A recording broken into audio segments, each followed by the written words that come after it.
শাশুড়ি মা, নমস্কার শ্বশুরমশাই। মা, বলছিলাম যে আমার মা আমার বিয়েতে আমাকে যেই গয়নাগুলো দিয়েছিল, যেগুলো আপনি আপনার লকারে রেখেছেন, সেই গয়নাগুলো আজকে আমি আমার দাদার বিয়েতে পরতে পারি?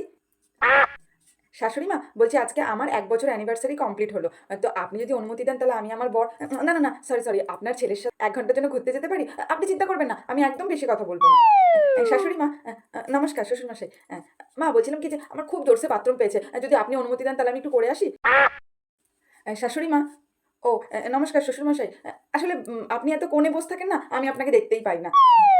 মা, বলছিলাম যে আমার মা মানে যিনি আমাকে জন্ম দিয়েছেন, ওনার আজকে একটু শরীর খারাপ হয়েছে। আপনি যদি অনুমতি দেন আমি ০.৫ ঘন্টার জন্য ওনাকে একটু দেখে আসতে পারি?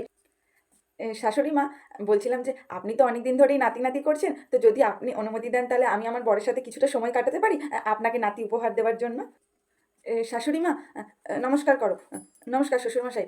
শাশুড়ি মা, বলছি ১ম বার আমার ভুলের জন্য তো নাতি হয়নি, নাতনি হয়েছে। এইবার আরো একবার আপনি যদি অনুমতি দেন তাহলে আমি আমার বরের সাথে আরেকটু সময় কাটাতে পারি? ততক্ষণ আপনি এই নাতনির সাথে খেলুন। ও খেলবেন না, একবারে নাতির সাথেই খেলবেন? আচ্ছা, আচ্ছা, ঠিক আছে। চল।